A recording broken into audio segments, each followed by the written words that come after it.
भारत का एक अहम तरीन बहरी जहाज। अमरीकी अफवाज ने बहरा ओमान में भारतीय ऑयल टैंकर को फजाई हमला करके नाकारा बना दिया है। इंडिया तो कहीं का नहीं रहा, इंडिया के लिए ये एक बहुत बड़ा सेटबैक है। पार्टी हो रही है, सेलिब्रेशन चल रहा है पड़ोसियों के यहाँ। दुनिया में कहीं भी कुछ हो, बस उसमें इंडिया की हार और पाकिस्तान की जीत का फर्जी एंगल निकाल लो। पार्टी का सामान तैयार है। 3 भारतीय नौजवान समुद्र में अपनी रोजी रोटी कमाने गए थे, वो अब मुड़कर कभी वापस नहीं आएंगे। ये कोई फिल्म का सीन नहीं है। ओमान के पास समुद्र में हुई एक सच्ची घटना है। समंदर में एक शिप पर अटैक होता है और उससे इंडिया का नाम जुड़ते ही झोंपड़ी वालों की बत्ती सी ऐसे खिल गई जैसे घर के पिछवाड़े में सोने से भरा मटका मिल गया हो। खुद के घर में लाइट नहीं है, लेकिन पड़ोसी के घर का फ्यूज उड़ जाने पर साले मोमबत्ती लेके नाचने लगते हैं। मुजरे पे मुजरा चल रहा है कि अमेरिका ने इंडिया के शिप पे अटैक करके उसे उसकी औकात याद दिला दी। सोशल मीडिया पर इनके सो कॉल्ड डिफेंस एक्सपर्ट और पत्रकार ऐसे उछल रहे हैं जैसे कच्चे में स्प्रिंग लगा दिया किसी ने। इंडिया तो कहीं का नहीं रहा, हर तरफ से मार खा रहा है, हर तरफ से इंडिया पिट रहा है। अच्छा, इंडिया मार खा रहा है और तुम्हारा पाकिस्तान दुनिया को लीड कर रहा है और इंडिया मार खा रहा है। लीड कर रहा है किधर? कौन सी फील्ड में चोमू? मुल्क में इंटरनेट तुम्हारा ढंग से चलता नहीं है, वहां फायरवॉल लगाकर पूरी कंट्री को 90s में पहुंचा दिया। फिर भी दुनिया में सबसे ज्यादा मीम्स तुम्हारे ही वायरल होते हैं। यस, लीड तो कर रहे हो। एयरपोर्ट पर तुम्हें लाइन में खड़ा नहीं रखा जाता, सीधा वीआईपी रूम में ले जाते हैं। पता नहीं क्या करते हैं उधर ले जाकर, लेकिन आजू बाजू खड़े बाकी लोगों को यही लगता है, वाह बड़ा खास आदमी है, वाह लीड तो कर रहे। दुनिया चाय एक्सपोर्ट करती है, कोई मसाले, कोई टेक्नोलॉजी, कोई कारें। तुम एक ही हो जो एक्सक्लूसिवली टेररिस्ट एक्सपोर्ट करते हैं। नो डाउट लीड तो कर रहे हो।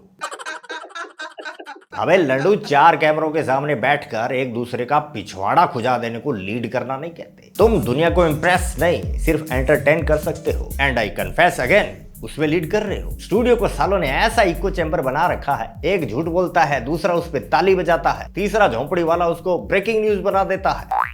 फुल टाइम एक्टिंग और पार्ट टाइम प्रोपेगेंडा करते करते हालत ये हो गई है कि दुनिया तुम्हारी क्लिप्स देखकर हंस रही होती है और तुम उसे अपनी डिप्लोमेटिक विक्ट्री समझकर एक दूसरे के मुंह में मिठाइयां ठूंस रहे होते हो। क्या बोला? इंडिया मार खा रहा है। इंडिया मार खा रहा है। अभी दिखाता है तेरे को इंडिया का रिएक्शन। उससे पहले जरा ईरान की बात कर लेते हैं। अमेरिका ने जो स्ट्राइक की, ईरान ने उसे सीधा सीधा स्टेट पायरेसी, आसान शब्दों में कहें तो सरकारी डकैती का नाम दिया है। आर्म्ड रोबरी यानी कि हथियार बंद लूट बताया है। और झोपड़ी वाले खुश क्या हो रहे हैं? ये तेरा मार्शल मुन्नू और उसका नुन्नू पूरी दुनिया घूम घूम कर जिन 2 लोगों की मांडवाली करवा रहे हैं ना, उनमें से एक पार्टी यानी कि ईरान का स्टेटमेंट है ये। चश्मा लगा ले अगर है तो, वरना आंखें चौड़ी करके पढ़। इस ट्वीट का सीधा सा मतलब है कि पाकिस्तान फ्लॉप रहा उन कोशिशों में जिनका ढिंडोरा पीट पीट कर तुम लीड कर रहे हो। पाकिस्तान दुनिया को लीड कर रहा है। मेरा इस जेम्स बॉन्ड ने 4 दिन पहले राह के बंदे पकड़ रखे थे। 5 लोगों की तस्वीर जारी की गई है। ये 5 लोग कौन हैं?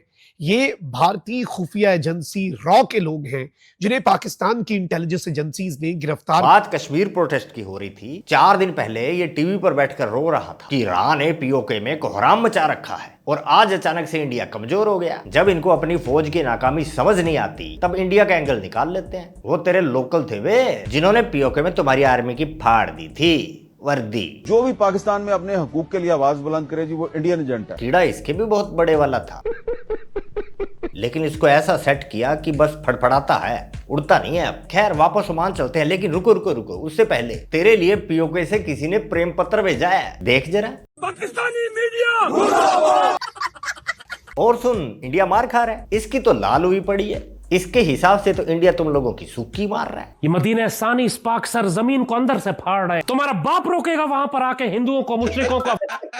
देखी तड़प पत्ता गोभी के फूल की तरह खिली पड़ी है इंडिया के डर से। ये चौधरी कह रहे हैं इंडिया मार खा रहा है। इसका एनालिसिस कहता है कि अगर तुम्हारी अफवाज यूं ही मुजरे करने में मस्त रही ना,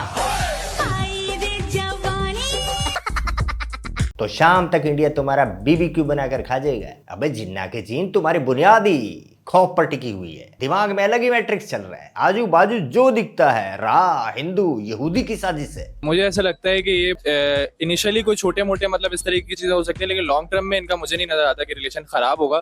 सुन लिया? आपस में इन दोनों ने एक दूसरे से सिर्फ ऊपर ही ऊपर है खराब की हुई है, अंदर एक है। अच्छा, अल्टीमेट गोल तो इनका मुझे यही लगता है कि मुसलमानों को और जो हमारे जो ईरान और जो इकोनॉमिकली जो डाउन मतलब जो कंट्रीज है उनको किसी तरीके से मतलब बर्बादी की तरफ लेके जाना। झोंपड़ी वाले खुद अपने मुंह से बोल रहे हैं पाकिस्तान जैसी इकोनॉमिकल डाउन कंट्री बैगर कब से दुनिया को लीड करने लगे बे। रियलिटी पब्लिक तक को पता है, लेकिन साला मीडिया वालों का डिल्यूजन है कि इनको लग रहा है कि अमेरिका इंडिया एक है और दोनों का मकसद साजिशन पाकिस्तान जैसी गरीब कंट्री को बर्बाद करना है। अल्टीमेट गोल तो इनका मुझे यही लगता है। रोंदड़ू, तुम्हारी बर्बादी के लिए साजिश की जरूरत है क्या? ऑलरेडी तुम हमसे बेटर कर रहे हो। तुम्हारी एस्टेब्लिशमेंट खुद ब खुद तुम्हें गट्टर में डाल देगी, हमारी एनर्जी बचेगी कहीं और लगाएंगे। क्यों मार्शल साहब?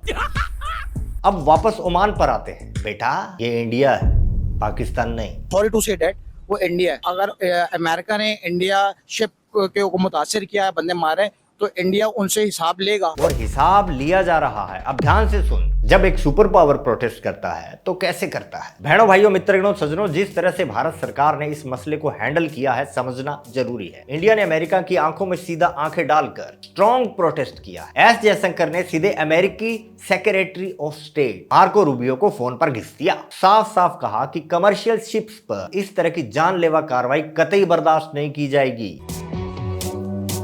नई दिल्ली में अमेरिकी मिशन के नायब सरबराह को तलब कर लिया। बिल्कुल, दिल्ली में अमेरिका का सार्जेंट अफेयर्स यानी कि नायब सरबराह जैसन मिक्स को एक ही हफ्ते में 2 बार बुला चुकी है सरकार। बुलाकर लताड़ा भयंकर नाराजगी जताई और सीधा बोला कि बेटा ऐसा ना चलेगा, रोको इसे। तुम्हें क्या लगता है इंडिया तुम्हारी तरह से घुटनों पर आ जाएगा? शशि थरूर ने अमेरिका को इनसेंसिटिव फ्रेंड बताया, मतलब हुतिया यार। You're right. आपकी लैंग्वेज में ऐसे हुतिया यार को क्या कहते हैं जरा बताइए यार।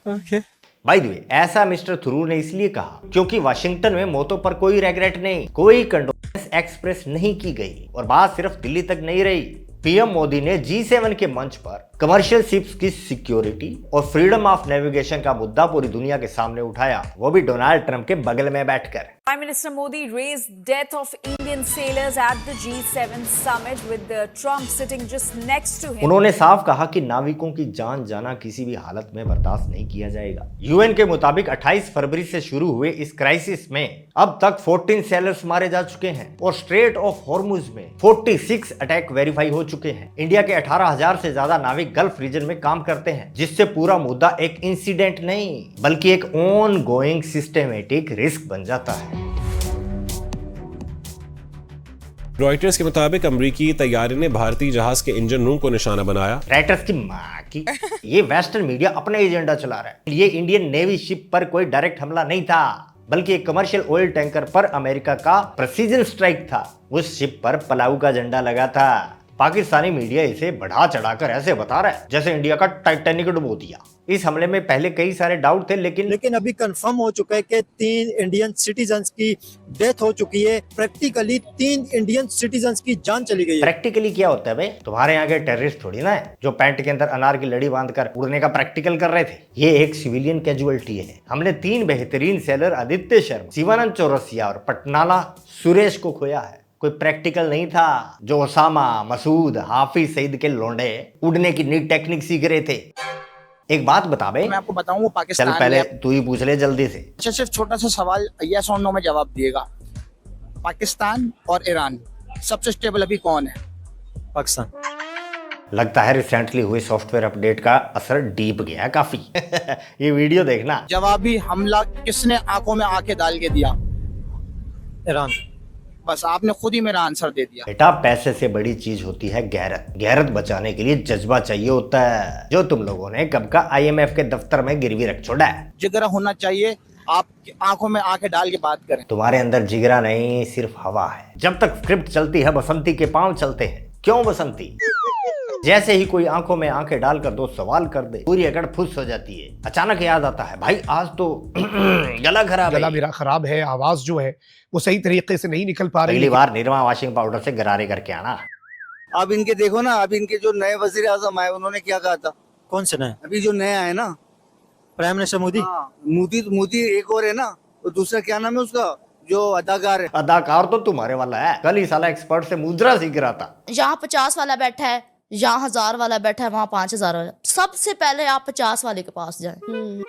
समझ में आ रहे सब? हाँ फुल बढ़िया बढ़िया पैसा देता वो बहन बना के नहीं देता, सीधी सी बात है। पूरा कलाकार है ये एनीवे झंडू। डोज का असर खत्म हो गया है, एक डोज और मार ले कार के पीछे जाके, फिर सपने और भी HD क्वालिटी में दिखेंगे। अब थोड़ी बात करते हैं सीरियस। मिस्टर पंपकिन यानी ये कैप्टन अमेरिका, एटीट्यूड देखो इसका जरा, एकदम अजीब और अकड़ू है ये बुड्ढा। अमेरिकी सेक्रेटरी ने इस पर कोई अफसोस या माफी नहीं मांगी, बल्कि इस एक्शन को सही ठहराया। डोनाल्ड ट्रंप ने तो सोशल मीडिया पर एक अलग ही कहानी रच दी, बोला ईरान ने भारतीय शिप्स पर ड्रोन से हमला किया था, अमेरिका ने तो नाकाम किया हमला। मतलब सीज फायर कराने आया था अमेरिका तो। जबकि भारतीय विदेश मंत्रालय ये बिल्कुल साफ कर चुका है कि हमला अमेरिकी नौसेना ने किया था, ईरान ने नहीं। सबसे बड़ी बेशर्मी जानते हो इनकी क्या है? जब ये इंसिडेंट हो रहा था सो कॉल्ड ईरान की तरफ से, तो अमेरिकी सेना ने इन्हें बचाने की कोई कोशिश नहीं की। ओमान नेवी ने आकर 21 भारतीयों को रेस्क्यू किया। कर भला सो हो भला। इंडियन नेवी की रेस्क्यू टीम कितनी ही बार समुद्र में फंसे लोगों की उम्मीद बनकर पहुंची है। Karma, but you remember again. Sorry to say that वो इंडिया है और इंडिया अपनी टर्म्स पर खेलना जानता है। उन 3 नाविकों का हिसाब जरूर पूरा होगा और सूद समेत पूरा होगा। खैर देखते हैं आगे क्या होता है। तो दोस्तों आज के लिए बस इतना ही। दरबार खलास, मिलते हैं नेक्स्ट वीडियो में। जय हिंद, जय भारत।